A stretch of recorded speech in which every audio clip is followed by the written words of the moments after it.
Estamos de volta com o programa Ponto Final e hoje nós estamos falando sobre o amor em tempos de internet. Obrigado pela presença de vocês dois aqui no Ponto Final. Vou começar com a doutora Eveline, tá, Zembrão? Que primeiras damas, como sempre, né? Doutora Eveline, existe amor virtual? É possível haver uma relação, um relacionamento entre duas pessoas exclusivamente pela internet? Pode existir esse sentimento com duas pessoas à distância ali pelo computador? Então, essa é uma questão que assim, é sempre complicado a gente dar uma resposta definitiva, absoluta, né? Dizer que é possível ou que não é possível, né? Existem casos e casos, a história de cada um é muito particular.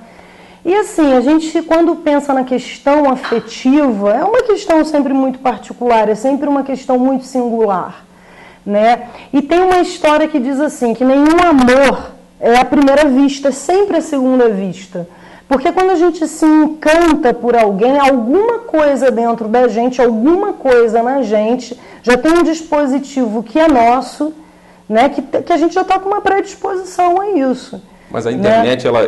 ela cria essa predisposição, é possível? Eu não sei se é a internet que cria essa predisposição. Talvez a internet possa viabilizar.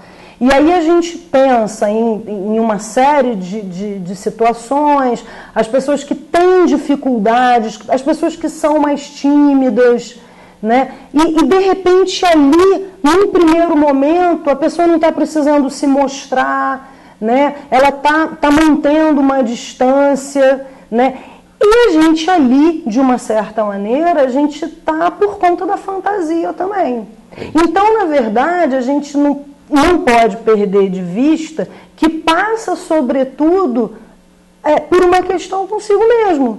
Porque na medida em que a fantasia é minha, quando eu fico idealizando alguém, imaginando alguém, ou mesmo quando eu escuto, ou quando alguém está lá teclando alguma coisa para mim, e eu acredito ou não naquilo que está sendo dito, tem a ver com aquilo que eu quero acreditar ou não. Também, acho que tudo sempre passa pela gente, né? Todas as ações que a gente faz nas nossas vidas, ao longo das nossas vidas, tudo tem a ver com a gente.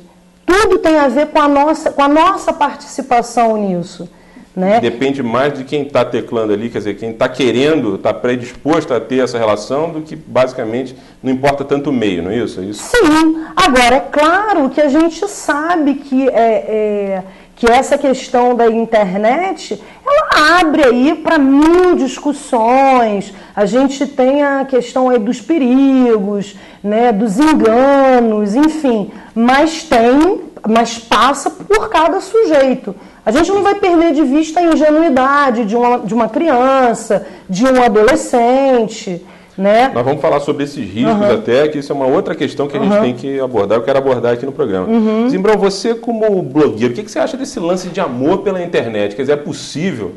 Já aconteceu contigo, por exemplo, ou não? Você está sempre na internet, né? Vai me dizer que tu nunca levou nenhuma cantada pela internet? Não, a gente está falando de amor, mas de cantada, né? Porque eu acho que existe uma grande diferença de amor. Sim. Mas o amor nasce às vezes de uma cantada, ou não? Sim, não, eu acho que a internet é favorável assim para o aflorar das paixões, entendeu? Mas daí a virar uma coisa séria, aí são um outro passo, né? 500. Na verdade, a internet é a modernidade daqueles bilhetinhos que antigamente tinha nas festas juninas, que você mandava para um para outro. Hoje em dia são novos tempos, hoje em dia. Exato. É a internet, são as redes sociais, são os e-mails e tal. Eu acho que é uma tendência natural, só que dentro dos dias de hoje, com a tecnologia, com a modernidade, com tudo isso. Mas tu já levou uma cantada pela internet, tu fugiu da pergunta. Já levou cantada pela internet? Sim, mas não usando essa minha face. Era um alter ego ali. São as ferramentas que o meio nos propicia. Era um cara alto, louro, de olhos azuis. Vale tudo, pô. Os fins justificam os meios. Isso que o Zembrão está falando é super importante, porque assim, a gente... todas as novas gerações, sempre que alguma coisa vai mudando, as gerações que estão um pouquinho atrás, elas têm um discurso meio nostálgico, né? A gente sempre acredita que na nossa época era diferente.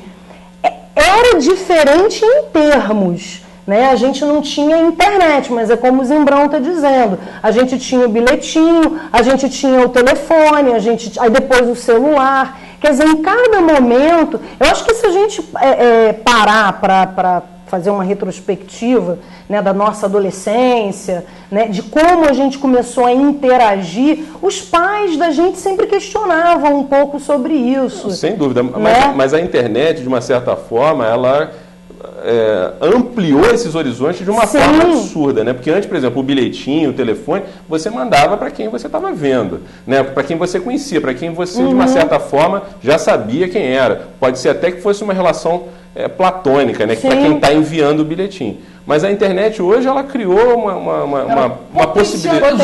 A aproximação das pessoas. Ela globalizou esse tipo de relação, né? Ela permitiu que as pessoas pudessem, inclusive, criar essas fantasias. Até, quer dizer, de um lado, de repente você pode estar dizendo que é louro, de olhos azuis, de 1,90 m, e do outro lado tem uma mulher que também está dizendo que entendeu, sei lá, Britney Spears, e de repente é uma outra coisa completamente diferente. Geralmente quando a pessoa diz que eu fofinha na internet, é porque ela é muito gorda. Então tem isso. Quando as pessoas estão se conhecendo, já geralmente né? Elas diminuem seus defeitos e potencializam as suas qualidades. Faz parte dos dias de hoje. As pessoas têm que saber lidar com isso. Agora, sabe o que eu acho interessante? Só um gancho. Que, na verdade, hoje eu tenho percebido que as pessoas que estão se valendo mais desse tipo de aproximação, de romance e tal, através da internet, não são só as pessoas jovens. Muito pelo contrário. É verdade. O pessoal mais da terceira idade está buscando esse tipo de... Porque eles percebem que é um meio maravilhoso. Quem se permite, né, ter acesso, né, a esse meio, ter acesso a esse veículo de comunicação, se encanta, se apaixona. Porque você tem realmente uma gama de possibilidades. A gente vê, isso que o Zimbrão está falando mais uma vez, é super pertinente. E eu acho que uma questão também que também a gente não pode perder de vista, sempre ao longo da existência da humanidade, sempre se fez o bom uso e o mau uso das coisas. Né? A internet ela pode ser um veículo maravilhoso. É uma ferramenta, né? Pode ser uma ferramenta incrível. E é interessante que a gente falando dessa questão das fantasias, das invenções, das coisas que se diz na internet e tal, mas isso também já acontecia. A tal da história da cartinha anônima, do admirador secreto, não tinha essa massa que tem hoje, não tinha esse volume que tem hoje, mas acontecia.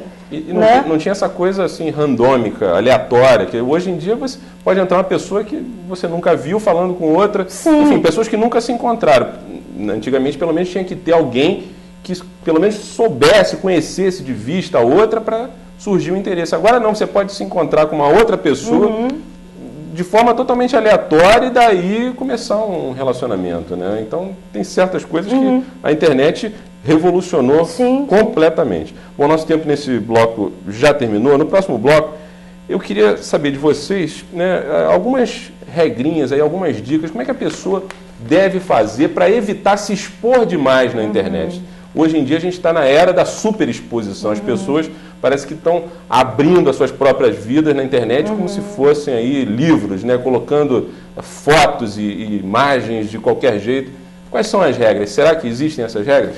É sobre isso que nós vamos falar no próximo bloco do programa Ponto Final. Até já!